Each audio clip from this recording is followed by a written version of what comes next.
건조할까? 또 얼마나 더울까?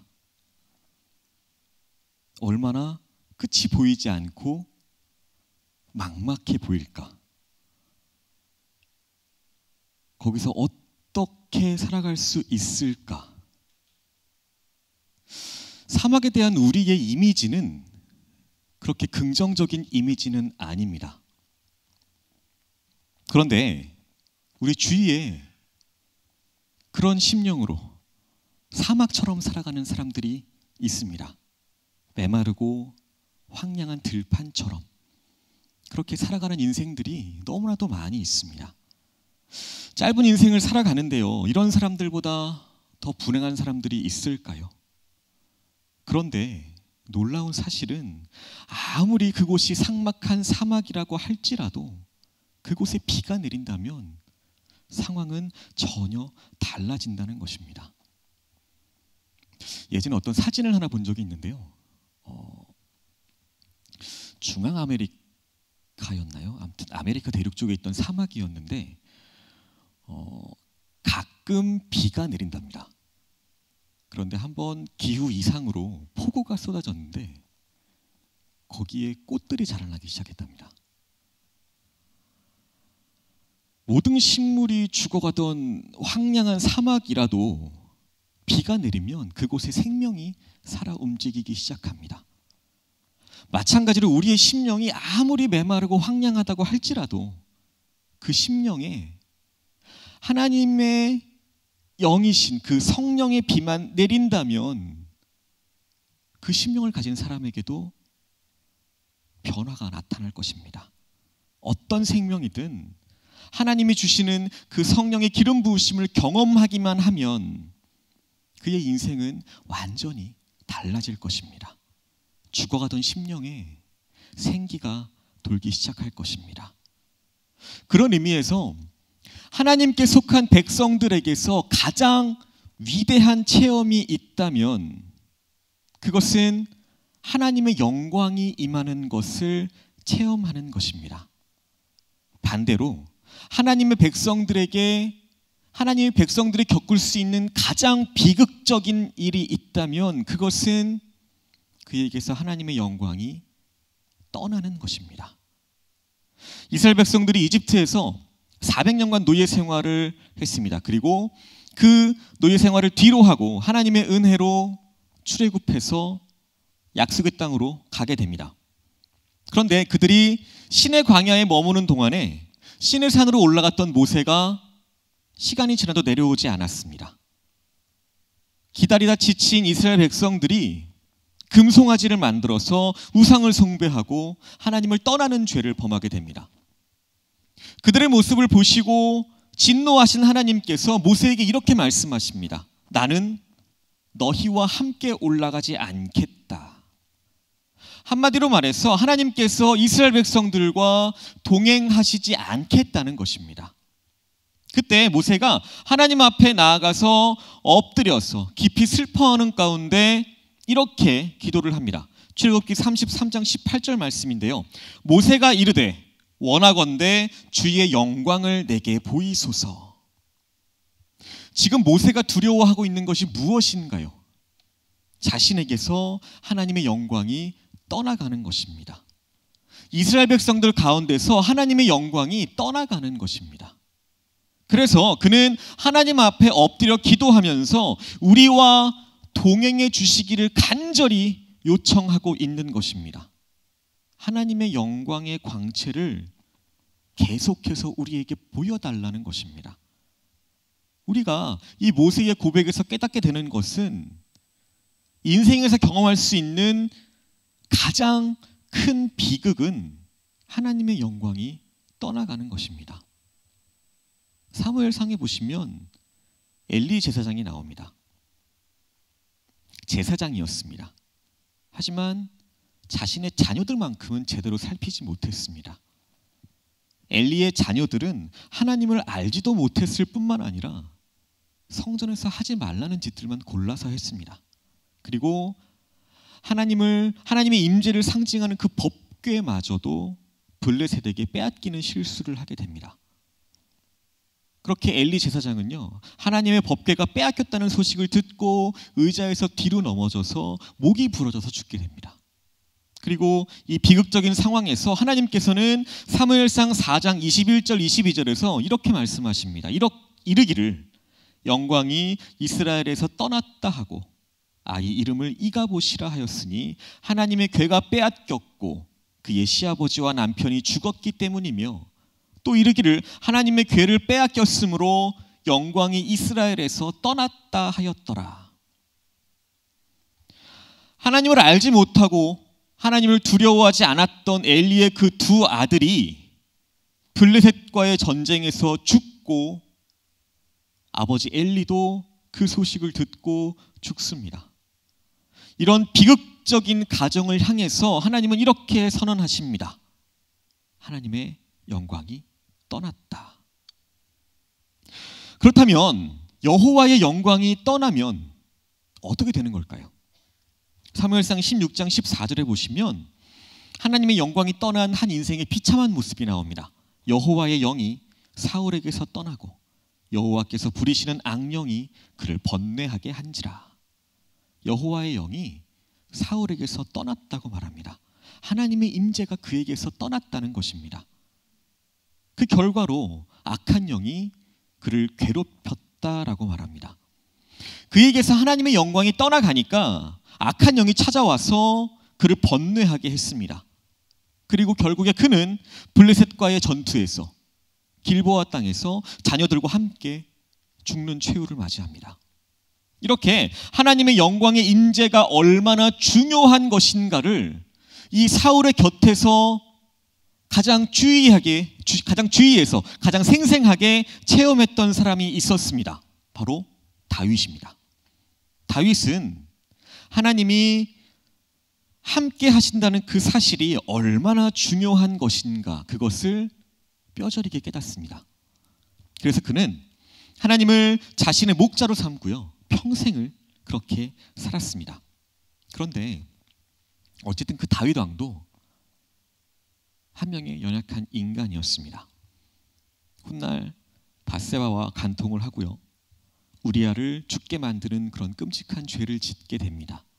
그때 다윗을 가장 두렵게 만들었던 것은 사람들의 시선이 아니었습니다. 백성들이 들고 일어나는 그런 것도 아니었습니다. 바로 하나님의 영광이 자신에게서 떠나가는 것이었습니다. 왜 그럴까요? 사울을 통해서 하나님의 영광이 떠나갔던 그 인생이 얼마나 비참한 것인가를 자신의 두 눈으로 똑똑히 체험했기 때문입니다. 그래서 그는 시편 51편 11절에 이렇게 고백합니다. 나를 주 앞에서 쫓아내지 마시며 주의 성령을 내게서 거두지 마소서. 하나님의 백성들도 하나님의 영광을 잃어버릴 수 있습니다. 하지만 그것은 인생에서 결코 경험하지 말아야 할 최대의 비극입니다. 그래서 우리는 시간마다 때마다 나에게서 하나님의 영광이 떠나지 마시기를 기도해야 합니다. 하나님의 임재를 경험하며 하나님과 사람들 앞에서 복된 존재가 되기를 기도하셔야 합니다.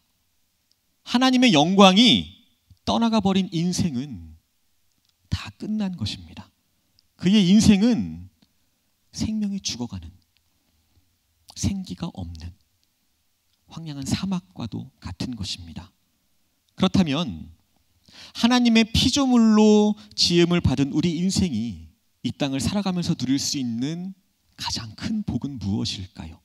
그것은 하나님의 영광이 돌아오는 것입니다. 하나님의 영광이 다시 회복되는 것입니다. 실제로 에스겔서를 읽어보면요, 이스라엘 백성들이 범죄함으로 인해서 이방 나라의 포로로 잡혀갔을 때 하나님의 영광이 그들에게서 떠나갔습니다. 하지만 그들이 하나님 앞으로 회개하고 돌아와서 간절히 기도했을 때 하나님께서는 그들에게 다시 놀라운 약속을 주십니다. 에스겔 43장 2절에 보시면 이스라엘 하나님의 영광이 동쪽에서부터 오는데 하나님의 음성이 많은 물소리 같고 땅은 그 영광으로 말미암아 빛나니라고 말합니다. 한마디로 말해서 저들에게서 떠나갔던 하나님의 영광이 다시 비추어 온다라는 것입니다. 오늘 함께 보셨던 본문에서도 나라가 망해서 바벨론의 포로가 되고 하나님의 성전을 잃어버리고 하나님의 임재를 잃어버렸던 그 백성들에게 하나님의 영광이 다시 돌아올 것을 약속해 주시는 말씀입니다. 1절입니다. 일어나라 빛을 발하라. 이는 내 빛이 이르렀고 여호와의 영광이 내 위에 임하였음이니라. 죄악에 따른 심판으로 인해서 티끌과 또 폐허 위에 앉아있던 이스라엘 백성들에게 구원의 복된 소식이 전해집니다. 그것은 여호와의 영광이 너의 위에 임하였다라는 소식입니다. 이것은 하나님의 임재, 하나님의 영광, 이것을 말하는데요. 하나님의 영광이 너희 위에 임할 것이다. 여기에서 너희는 누구를 가리킬까요? 이사야서 60장 14절에 보시면 너를 괴롭히던 자의 자손이 몸을 굽혀 내게 나아오며 너를 멸시하던 모든 자가 내 발 아래에 엎드려 너를 일컬어 여호와의 성읍이라 이스라엘의 거룩한 이의 시온이라 하리라 라고 말합니다. 여기에서 말하는 너는 여호와의 성읍을 말합니다. 그리고 거룩한 이의 시온이다 라고 했습니다. 그러니까 여호와의 영광이 내 위에 임한다는 것은 예루살렘 성전과 시온에 임한다는 것입니다. 하지만 이것은 먼 미래에 그리스도인들의 구원의 공동체인 교회 위에 하나님의 영광이 다시 임할 것을 예언하고 있는 것입니다. 여기에서 시온이 여호와의 성읍이라고 불리는 것은 여호와께서 다스리시는 성읍이라는 뜻을 가지고 있기 때문입니다. 그러므로 하나님의 진정한 통치가 온전히 이루어지는 그곳에 하나님의 영광이 임하실 것입니다. 오늘 우리의 삶의 자리에서 하나님의 영광을 경험하기 위해서는 하나님의 통치가 온전히 이루어져야 합니다. 하나님의 영에 감동되어야 합니다. 하나님의 임재가 이루어져야 합니다. 그러면 이곳에 하나님의 영광이 임하실 것입니다. 이 복되고 거룩한 은혜가 오늘 저와 여러분들에게 계속해서 이어지기를 축복합니다. 오늘 우리 교회들은요, 굉장히 어두운 시간을 지나가는 것 같습니다. 지금 시대 우리 교회들에 정말 필요한 것이 무엇일까요? 하나님의 영광이 다시 임하는 것입니다. 하나님의 영광이 다시 돌아오는 것입니다. 오늘 본문 2절 말씀입니다. 보라, 어둠이 땅을 덮을 것이며 캄캄함이 만민을 가리려니와 오직 여호와께서 내 위에 임하실 것이며 그의 영광이 내 위에 나타나리니. 오늘 본문 말씀의 핵심은 이것입니다. 하나님의 영광이 떠났다가 다시 돌아온다는 것입니다. 우리는 이 놀라운 희망을 기대해야 합니다. 소망해야 합니다.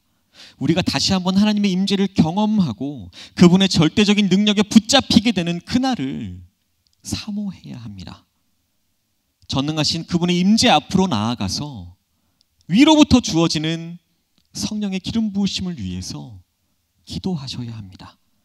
아침에 일어날 때마다 내 삶에 부어주시는 그 성령의 은혜를 붙들고 우리 매일의 그 하루하루를 시작하시기를 소망합니다. 그리고 이 복된 감동을 가지고 하루하루 우리에게 주어진 모든 시간을 살아가시는 저 여러분들 되시기를 소망합니다. 그렇다면 하나님의 영광이 우리에게 임할 때 어떤 일이 일어날까요? 하나님의 영광이 다시 우리에게로 돌아올 때에 우리에게 어떤 일이 일어나게 될까요? 첫 번째로 우리가 세상의 빛이 될 것입니다. 1절 말씀입니다. 일어나라 빛을 발하라. 이는 내 빛이 이르렀고 여호와의 영광이 내 위에 임하였음이니라. 3절입니다. 나라들은 내 빛으로 왕들은 비치는 내 광명으로 나아오리라. 이제 이스라엘에 임한 하나님의 영광의 빛이 먼 나라 이방에게로 확장될 것이라고 말씀하십니다. 그리고 그 빛으로 인해서 나라들이 너희에게로 나아올 것이라고 말씀하십니다.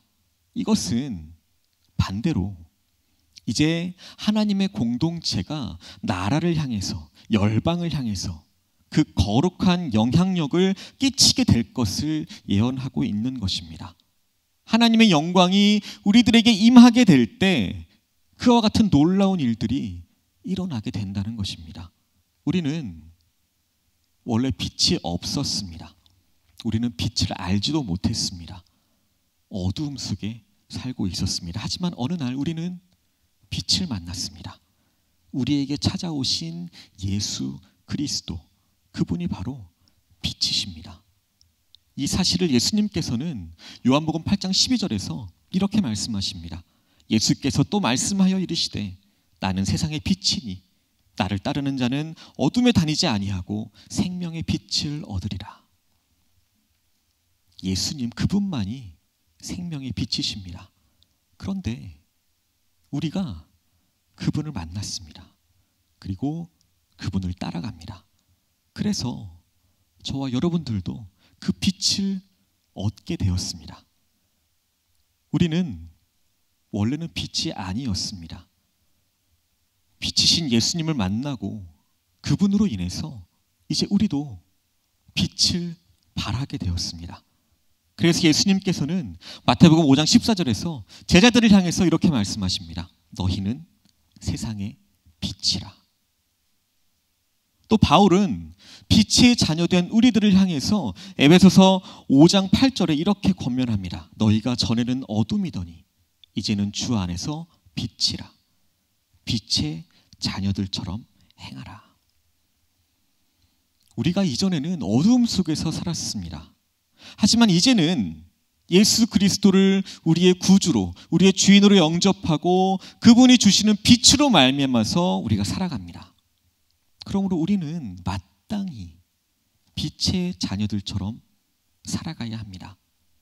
하지만 우리가 이 빛을 경험하기 위해서는 결단이 필요합니다. 일반적으로 빛은 이런 과정을 통해서 경험하게 됩니다. 먼저 빛이 어두움을 비춥니다. 그러면 어둠 속에 있던 모든 것들이 드러나게 됩니다. 캄캄하게 있던 그 방에 빛이 들어오게 되면 그 방이 어떤 상태인지 다 드러납니다. 얼마나 지저분한지, 또 어떻게 정리가 되어 있지 않은지. 그 지저분한 방을 발견했을 때 반응은 두 가지로 나타납니다. 하나는 그 어지러진 방이 너무 부끄러워서 도망을 갑니다. 그 방의 주인이 그 방이 부끄러워서 도망을 간다면 그 방은 지저분하고 무질서한 상태로 계속 그대로 있을 것입니다. 그런데요, 빛이 그 지저분한 방을 비출 때 그 방의 주인이 그 방이 어지럽혀졌구나 사실을 깨닫고 그 방을 정리한다면 그 방은 다시 깨끗해질 것입니다. 그 방을 다시 깨끗하게 하는 과정, 성경에서는 이것을 가리켜서 회개라고 말합니다. 빛이 올 때에 그 빛 앞에 드러난 자신의 모든 존재의 모습을 인정하고 아파하고 그 내 삶의 청소를 시작하는 것, 그것이 바로 회개입니다. 교회의 모든 역사를 살펴보면 진정한 부흥의 역사가 임할 때 그곳에서는 언제나 회개로부터 시작되었습니다. 부흥이 임하게 되면 그곳에는 항상 진지한 회개가 일어났습니다. 하나님의 영광이 임하는 구체적인 현상 가운데 하나가 바로 우리가 회개하는 것입니다. 우리는 이 회개를 통해서만이 영광의 빛을 체험할 수가 있습니다. 그리고 빛의 존재로 거듭날 수가 있습니다. 이 놀라운 역사가 저와 여러분의 인생 가운데 나타나기를 소망합니다. 그때 비로소 우리는 하나님의 말씀대로, 주님의 말씀대로 세상의 빛이 되는 것입니다. 빛의 자녀답게 살아갈 수 있게 되는 것입니다. 또 우리 가운데 하나님의 영광이 임하면 어떤 일이 일어날까요? 두 번째로 우리의 자녀들이 회복될 것입니다. 하나님의 영광이 임하게 되면 우리의 자녀들이 회복됩니다. 본문 4절입니다. 내 눈을 들어 사방을 보라. 무리가 다 모여 내게로 오느니라. 내 아들들은 먼 곳에서 오겠고 내 딸들은 안기어 올 것이라. 우리가 참된 믿음의 사람으로 이 땅을 살아가면서 경험할 수 있는 가장 안타까운 절망이 있을 수 있다면 그것은 내가 지금 믿고 있는 이 하나님을 내 자녀들이 믿지 않는 것입니다. 내가 알고 있는 하나님을 내 자녀들이 알 수 있을까요? 내가 전심으로 경배하는 하나님을 우리의 자녀들은 외면하며 살아갑니다. 그것이 사사기가 기록되던 그 시절에도 있었던 비극이었습니다. 아까 처음에 말씀드렸던 엘리 제사장의 비극이었습니다. 그 비극들을 성경은 이렇게 증언합니다. 그 후에 일어난 다른 세대는 여호와를 알지 못하며. 우리의 신앙을 계승해야 할 다음 세대들이 하나님을 알지 못합니다. 그 하나님을 믿지 않습니다. 그 하나님에게서 계속해서 멀어지고 있습니다. 이것만큼 우리가 겪을 수 있는 안타까운 절망이 있을까요? 그런데 하나님의 영광이 임하면 하나님으로부터 멀어졌던 사랑하는 우리의 자녀들이 다시 돌아온다고 말합니다. 먼 곳으로부터 다시 돌아올 것입니다. 그리고 그들이 다시 회복될 것입니다. 오늘 본문의 표현을 빌린다면 그들이 달려와서 주의 품에 안길 것이라고 약속합니다. 이것은 우리 가정의 회복, 또 공동체의 회복을 약속하고 있는 것입니다. 주님의 영광이 임하면 우리의 가정이 회복될 것입니다. 우리의 다음 세대, 우리의 자녀들, 우리 아이들의 삶의 자리에도 부흥이 일어날 것입니다. 우리가 많이 부르는 찬송가 중에요, 되게 여러 곡을 작곡하신 박재훈이라는 목사님이 계셨답니다. 이 목사님이 6.25 전쟁 때 군대에 계셨답니다. 해군에서 군악대로 있었답니다. 그런데 그 전쟁 중에 누군가 자신에게 엽서를 하나 보내왔답니다. 학교 선생님이었고 시인이었던 석진영이라는 여자분이었답니다. 한 편의 시를 써서 엽서를 보냈는데요. 그 시가 정말 그 전쟁 중에 비참한 모습들을 바라보면서 그 땅의 젊은이들이 희망을 포기하고 있는 모습을 안타깝게 바라보며 시로 적어서 보내줬답니다. 그 시를 읽으면서 이 목사님이 깊은 감동을 받았습니다. 그래서 찬송가 하나를 작곡을 했는데요. 자, 그 찬송가가 바로 눈을 들어 하늘 보라 라는 찬송가입니다. 눈을 들어 하늘 보라. 어지러운 세상 중에 곳곳마다 상한 영의 탄식 소리 들려온다. 빛을 잃은 많은 사람 길을 잃고 헤매이며 탕자처럼 기진하니 믿는 자여 어이할꼬. 믿는 자여 어이할꼬. 이 가사가요, 그 엽서로 받았던 시 마지막에 있던 구절이었답니다. 원래는 청년이여 어이할꼬. 이 청년들의 영적인 방황, 굉장히 안타까운 현실입니다. 그것이 지금 우리가 정말 가슴 깊이 아파해야 할 오늘날의 현실이기도 합니다. 그들에게 꿈이 없습니다. 수많은 청년들이 마치 불 속으로 달려드는 날벌레들처럼 그렇게 번쩍번쩍한 간판 있는 곳으로 밤마다 모이고 헤매고 방황합니다. 하지만 하나님의 영광이 임하여서 우리들에게서 다시 부흥이 일어나면 그 청년들이 돌아온다는 것입니다. 청년들뿐만 아니라 그보다 더 어린 청소년들까지도 돌아온다는 것입니다. 신앙과는 전혀 상관없이 하나님을 떠나서 먼 곳으로 갔던 우리의 자녀들이 그 먼 곳으로부터 달려와서 주님 품에 안기게 된다는 것입니다. 이것이 바로 진정한 부흥 아닐까요? 우리가 참으로 기다리고 있는 부흥이 바로 이런 부흥이어야 할 것입니다. 그때 우리의 자녀들이 회복될 것입니다. 이 부흥이 일어나는 것을 기대하며 소망하며 그 부흥을 위해서 날마다 기도하는 저와 여러분들 되시기를 소망합니다. 하나님의 영광이 돌아오게 될 때 어떤 일이 일어날까요? 세 번째로 우리는 그의 영광을 드러낼 것입니다. 우리는 빛을 체험하고 그 빛의 증인이 될 뿐만 아니라 그의 영광을 드러내는 자들이 될 것입니다. 오늘 본문 5절입니다. 그때에 내가 보고 기쁜 빛을 내며 내 마음이 놀라고 또 화창하리니 이는 바다의 부가 내게로 돌아오며 이방 나라들의 재물이 내게로 옴이라. 기쁜 빛이라는 단어가 나옵니다. 이 말은 빛을 받아서 그 빛을 반사하는 모습을 말합니다. 내가 빛을 만났습니다. 나에게 빛이 왔습니다. 하지만 거기에서 끝나지 않습니다. 거기에서 끝나면 안 될 것입니다. 우리는 그 빛을 받아서 반사해야 합니다. 어두운 세상을 향해서 우리가 받은 그 찬란한 빛을 발해야 합니다. 그리고 그 빛을 발할 수 있도록 오늘 본문의 말씀은 약속합니다. 바다의 부, 이방 나라들의 재물이 내게로 올 것이라.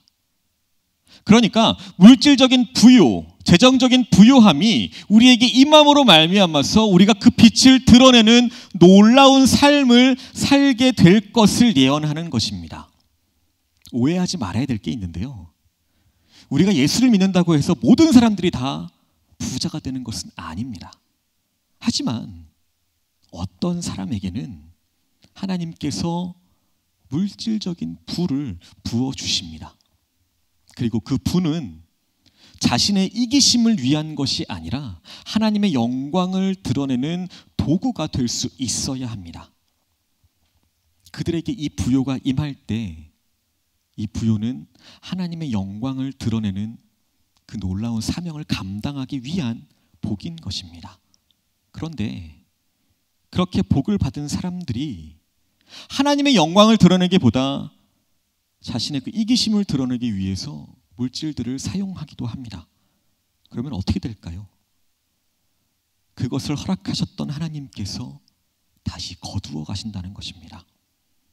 반대로 우리가 정말 하나님의 사명을 감당하기를 소원하며 그래서 부흥을 갈망하고 그 부흥을 위해서 기도한다면 하나님은 우리에게 놀라운 복을 약속하십니다.